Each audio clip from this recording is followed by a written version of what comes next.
अनंतानंत कोटि ब्रह्मांड नायक अकारण करुणा वरुणालय परात्पर ब्रह्म भगवान श्री सीताराम जी के चरणों में बारंबार वंदन।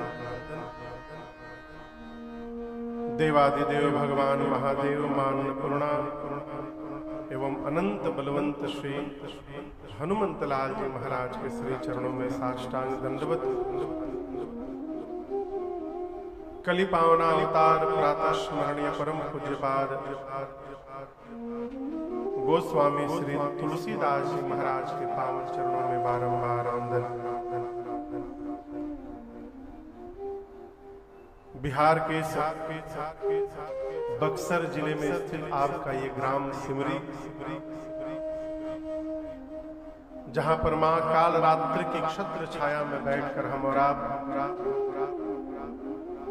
मां काली सेवा समिति की संस्था के तत्वावधान में श्री शारदीय नवरात्र के इस पावन अवसर पर चल रही है नवदिवसीय श्री राम कथा महोत्सव, जिसके आज द्वितीय सत्र में दूसरी वेला में हम और आप यहाँ उपस्थित हुए हैं। आज के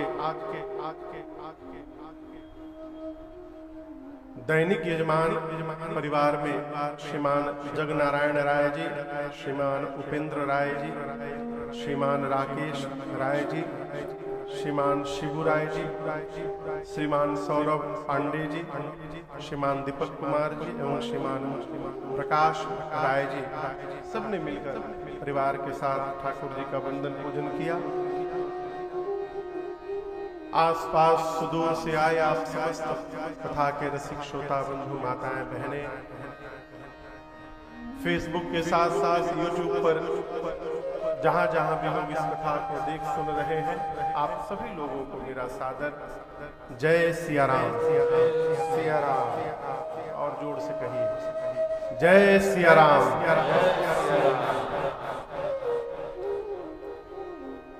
कल हम और आप श्री राम कथा की महिमा को गाएं और श्रवण किए।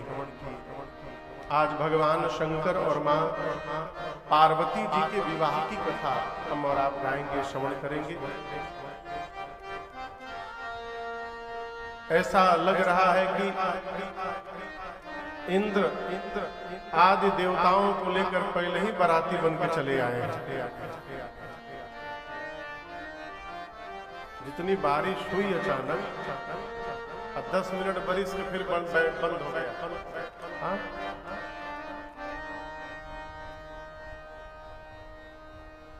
पूज्यपाद गोस्वामी श्री तुलसीदास जी ने श्री रामचरितमानस में बालकांड के प्रारंभ में 7 श्लोक लिखे।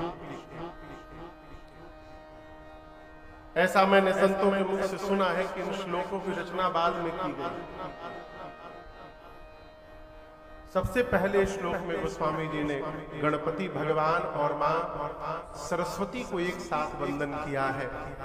वर्णानामर्थ संधानाम रसानाम छंदसामपि मंगलानाम च कर्तारौ वंदे वाणी विनायक। इसके बाद भगवान शंकर मां भवानी को वंदन किया। भवानी शंकरो वंदे श्रद्धा विश्वास रूपिणो। फिर भगवान शंकर के आदि गुरु स्वरूप को वंदन किया है। श्री हनुमान जी महाराज श्री वाल्मीकि ऋषि को वंदन किया, सीता जी को वंदन किया, राम जी को वंदन किया। और अंत में गोस्वामी जी कहते हैं कि मैंने इस श्री रामचरितमानस की रचना कैसे की।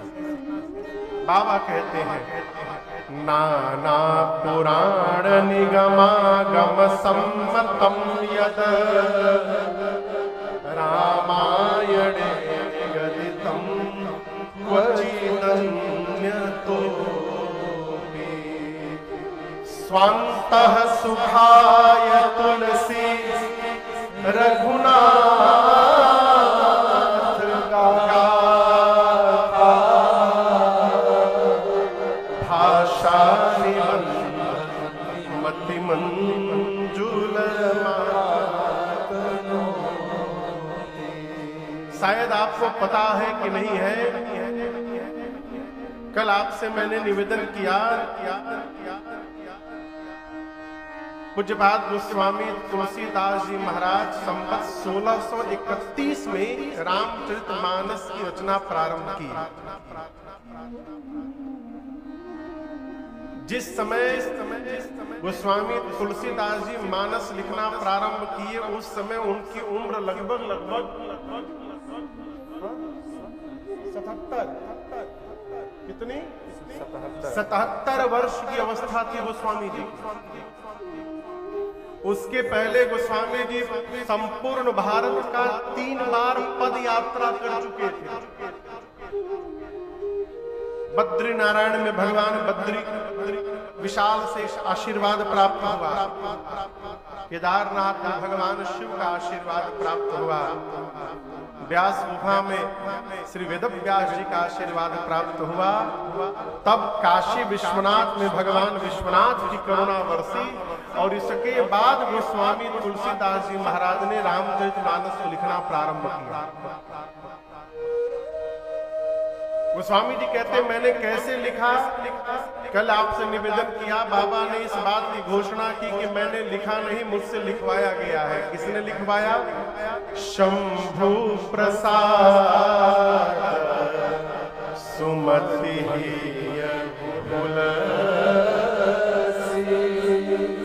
श्री राम चरित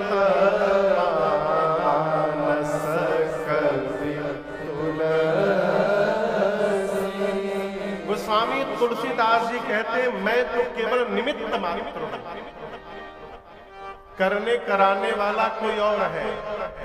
किसने लिखवाया? भगवान शिव ने लिखवाया। ये बड़ा सूक्ष्म विषय है बाबू साहब। जीवन में यदि हम अपने आप को निमित्त मात्र मान लें तो हम असंभव को भी संभव करने की शक्ति प्राप्त कर लेते हैं, जब हमने को अपने को निमित्त मान लिया। गोस्वामी जी कहते हैं मैं निमित्त मात्र हूं। कराया किसने? भगवान शंकर ने कराया।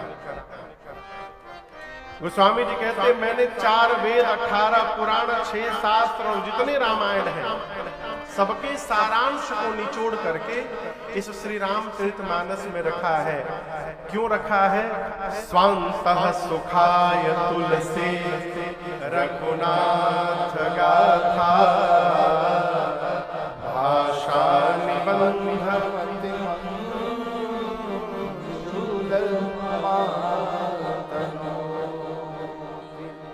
बाबा कहते हैं अपने अंतःकरण को सुख देने के लिए मैंने इस कथा की रचना की है। किसको सुख देने के लिए? स्वयं को सुख देने के लिए। स्वांतः सुखाय। हम आपको कथा सुना रहे हैं, यदि कथा गाकर हमें स्वयं आनंद नहीं प्राप्त हो रहा है तो आपको कैसे प्राप्त होगा? इसलिए आपको आनंद आवे चाहे बाद में आवे, पहले वक्ता को स्वयं आनंद आना चाहिए। गोस्वामी जी इस बात की घोषणा करते हैं। मंगलाचरण किए, वंदना प्रारंभ किए, सदगुरुदेव भगवान की वंदना किए, गुरु जी के चरण की वंदना किए, संत समाज की वंदना किए। सबकी वंदना करने के बाद भगवान के परिकर समाज की उनके नाम की वंदना की और नाम महिमा गा कर गोस्वामी जी कथा को लेकर तीर्थराज प्रयाग पहुंचे और यहां से कथा प्रारंभ होती है। बाबा कहते हैं भरद्वाज मुनि बसहि प्रयागा, भरद्वाज मुनि बसहि प्रयागा, तिनहि राम पद अति अनुरागा,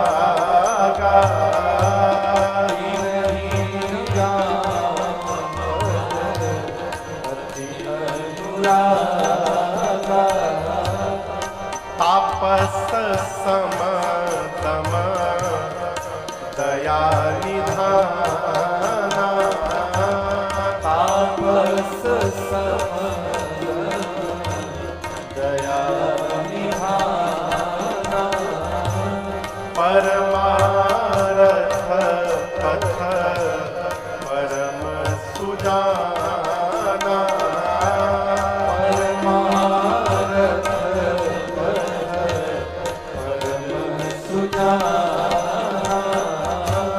जाग बलि का मुनि परम विवेकी, जाग बलि का मुनि परम विवेकी, भरद्वाज पद